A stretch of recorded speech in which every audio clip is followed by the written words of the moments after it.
Welcome to the DeKalb High School Reach and Teach Campus Tour. We have 4 great segments to share with you today, including Extra Eats, Cooking with Coach, Ranker, and Challenge Accepted.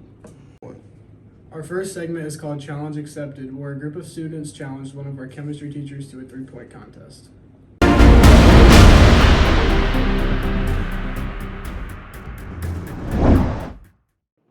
Hello, I'm Aiden Makinich from DeKalb High School for a Reach and Teach called Challenge Accepted, where we challenged our chemistry teacher, Miss Hall, and Isaac Sloan. And Isaac, do you think you're going to win this contest? I think it'll be a tough one. I know Miss Hall used to hoop, and I used to hoop back in 6th grade, but I'm a baseball player now, and we're notoriously bad at basketball, so I think it'll be very interesting, for sure. I'm looking forward to watching you, and hopefully you can pull out the dub here. Hopefully. That's the plan, honestly. It's a plan. We'll see you guys later for the final result. Go ahead. Oh, wow, the granny shot. Wow. Look at you, Melissa Hall. Oh, my gosh. Okay, granny shot. Bang, bang. What did I just say? Bang, bang. The granny shot. Oh, my gosh. See, kids? Granny knows best. Granny knows best. Granny knows best. Again? Granny, did she just bank shot the granny shot? Yes. Wow, Granny knows best, right? Granny knows how to. Scott's on his feet. Okay. Oh, Travis not. Okay, here we go. Bang, bang.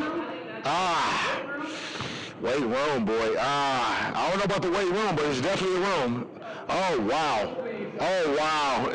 The young man has lost to the granny shot. The young man has lost to Granny. Kids, respect your elders is what that means. The young man has lost to Granny. Oh my gosh. One for the good guys. Hello, everybody. I'm Aiden Makinich here from DeKalb High School for our Reach and Teach segment known as Challenge Accepted, where we challenged our teacher, Miss Hall, and Isaac Sloan to a 3-point contest. How are you guys feeling about it? How do you think it went? I was pretty stressful, but I think it went well. What about you, Isaac? I'm a washed basketball player. I hooped in 6th grade. I'm a senior now. I'm maybe 6'4", but I can't shoot, so that's how I'm feeling. So thank you for those interviews, and we'll see you guys afterwards.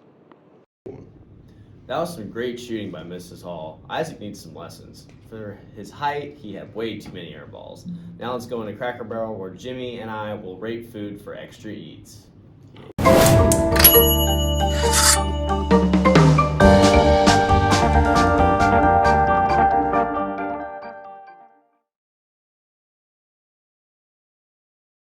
Hi, I'm Elena. I'm Jared. I'm Jace. And we're from DeKalb High School. Today we're here at Cracker Barrel for our segment of Extra Eats. Jimmy and Jace are going to be trying the grandma sandwich.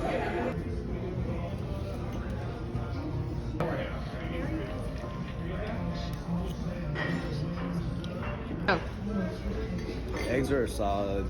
I'd say 8. They're cooked just right. I asked them for well done. And other than that, there's nothing wrong with them. Cooked perfect.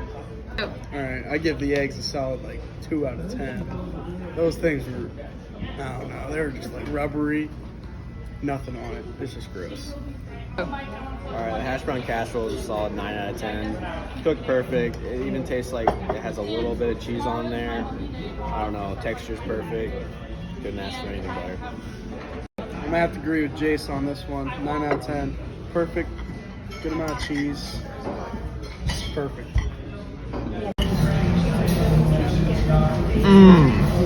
Out of 10, I rate the pancakes a solid 7. They were a little buttery, but they were cooked just right. I'd say the pancakes were a solid 8 out of 10. The syrup kind of made it better, I'm not gonna lie. Alright, we got some sugar-cured ham here. I give it a solid 7 out of 10. It kind of tastes like bacon, if we're being completely honest, just like sweet bacon, but juicier. That's about it. Country ham here doesn't really have much taste. I feel like I should have went with the sugar ham. So I give it a solid 4 or 5 out of 10. Overall meal was probably a solid 7 out of 10. Not too much wrong with it. Perfect breakfast for anyone to have. For the overall meal, I'll probably give it a 6 out of 10. Just a normal breakfast meal. Not bad, not great. It's fine. Worth the price. This is Cooking with Coach, featuring Bo Potter and Mr. McMullen, going head-to-head in an epic waffle cook-off.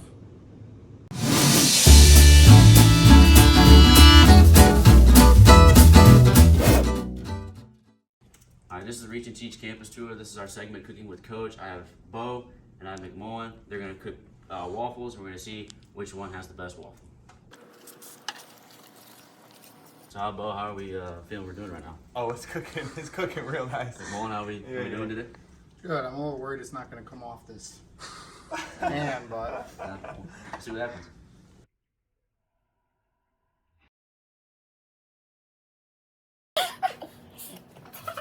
You guys set me up for failure here. Blueberries on there. Oh, look at that present. Hi, my name is Isaac Sloan. I'm trying out this waffle. I hope it's good, honestly. So I got a blueberry in there too. It's cooked perfectly, I'll tell you that. It's actually pretty dang decent. Not enough maple syrup though. It's kind of weird, but like, I'll give this a 9.5 out of 10. That's a quality waffle right there. It is actually pretty good. It's But bussin'. it needs more. Maple, yeah. And butter. But yeah, 8 out of 10. My name's Tyler Morrow, and I'm about to eat this. I'm gonna eat this.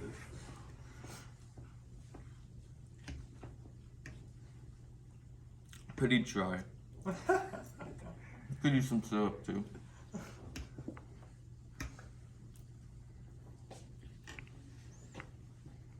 Six out of 10. All right, I'm Sloan, I'm back. So there's a big difference between these two waffles. So you see this one. I think this chocolate chip might be blueberry, but the presentation of this waffle is much better than this waffle, but this waffle is pretty dang good. So I think it'll be hard to beat. But this presentation is just unbelievable. This is a beautiful waffle. So it smells like chocolate chips. Perfect round maple syrup. Oh, delectable. 10 out of 10. Okay. I can't get it. It's all falling apart. I'm going on me. It is good, but there's too much chocolate. Dang. But it is really good.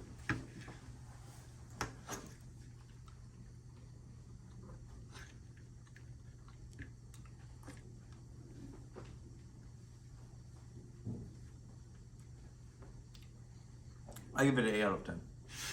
All right, so India, which waffle do you think was the best? Okay. Overall, that one tasted better, but this one looked better. So, that one. Isaac, which waffle do you think was the better one? This was busting. It just looks like, I don't know, but like this is what I would get at like a restaurant. It looks like a restaurant waffle, but I think this one tastes better.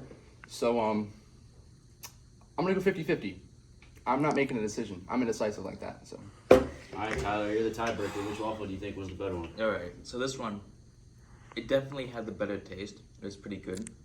But I do love chocolate, so I'm gonna have McMullen is a winner of our Cooking with Coach segment. Those were some nice waffles. Now on to our next segment, Ranker, where we rank the Spider-Man movies.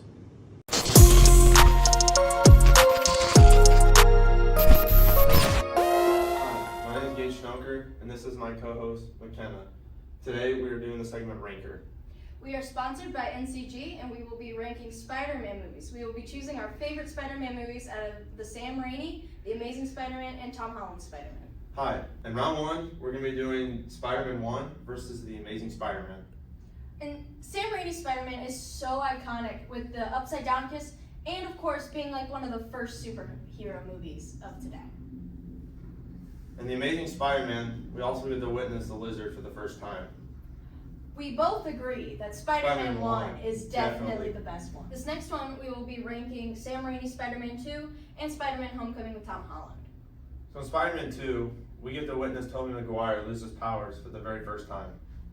But in Homecoming, we get to see the introduction of Spider-Man to the rest of the MCU, as well as see him basically film his own video through this movie.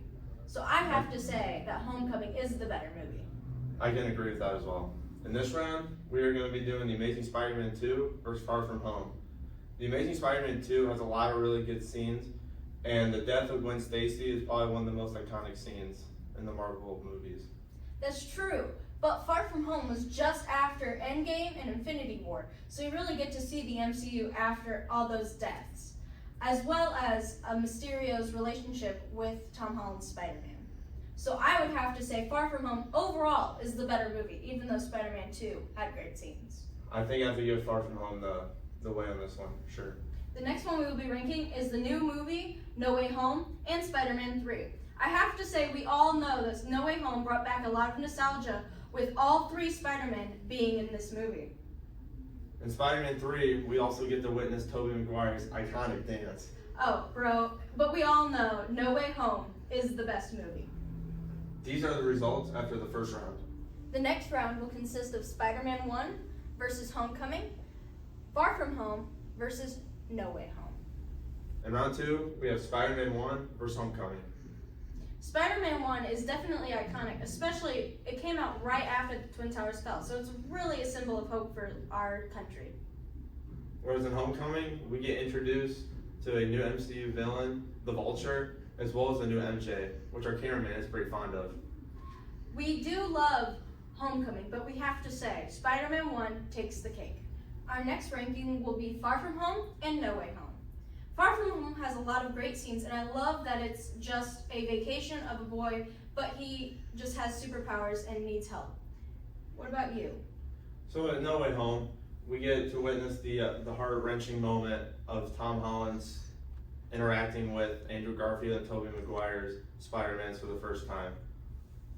I do have to say I really enjoy that part. So what do you say? No Way Home? I'm going to go with No Way Home on this one. All right. These are the results from the second round. We have Spider-Man 1 and No Way Home in the final round. In the final round, we have Spider-Man 1 versus No Way Home. In Spider-Man 1, we really get the nostalgia effect that we also get from No Way Home. No Way Home does bring back a lot of Spider-Man that we love to see on the big screen. But I think the issue with No Way Home is you really can't have that movie if you don't have Spider-Man 1. That's very true. And I think with the Green Goblin and the part of Tom Holland trying to change who he was from a villain to being back to his old self, I think was a key thing that can relate back to Spider-Man 1. That's very true. So we'll have to go with Spider-Man 1. 1. Our winner was Spider-Man 1. In Spider-Man 1, we got to relive a lot of the nostalgia that this movie gave us, as well as seeing the death of Green Goblin. I agree, there are some iconic scenes in there, like the upside-down Spider-Man kiss. Thank you for watching. My name is McKenna. My name is Gage Schnoker. Thank you. Thanks for tuning in to the DeKalb High School Reach and Teach campus tour. Make sure to share and like.